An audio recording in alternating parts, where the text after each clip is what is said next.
A fleet of unmanned boats is traveling from the Arctic to the equator, gathering vital data on climate change. The autonomous vessels, called Saildrones, resemble bright red surfboards. Each is fitted with a 20-foot-high carbon fiber sail and 16 sensors that test variables including carbon dioxide, acidity, currents and water temperature. The drones, which cruise at a leisurely 3 to 5 miles per hour, are doing work typically reserved for manned research ships, but for a small fraction of the cost. California-based Saildrone, which raised $14 million in funding from impact investors last September, says its drones can be operated for only 5% of the cost of a manned vessel. Beyond its significant commercial demand in industries ranging from fishing to government, Saildrone is helping directly measure and thus combat the effects of climate change, said Chamath Palihapitiya, founder and CEO of Social Capital, which has invested in Saildrone. It's not the only company producing ocean drones.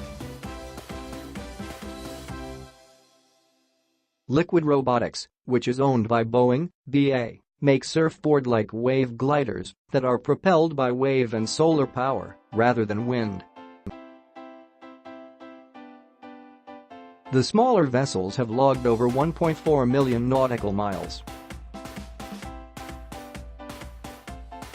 Saildrones, meanwhile, have logged a more modest 100,000 nautical miles since the company was founded in 2012. This year, the firm has deployed 20 vehicles for clients including the U.S. National Oceanic and Atmospheric Administration, NOAA. In July, NOAA sent 2 Saildrones on a 6-month mission to the equator to study the weather phenomenon known as El Niño. 2 more set sail for the Arctic Ocean to track melting ice and count fish, seals and whales.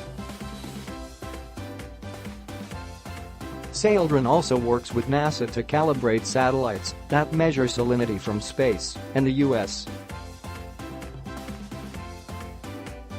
Navy to detect submarines that could be used to smuggle illegal drugs.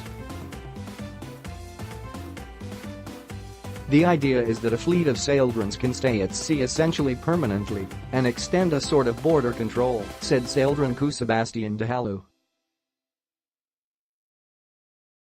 The company's ambition is to scale quickly.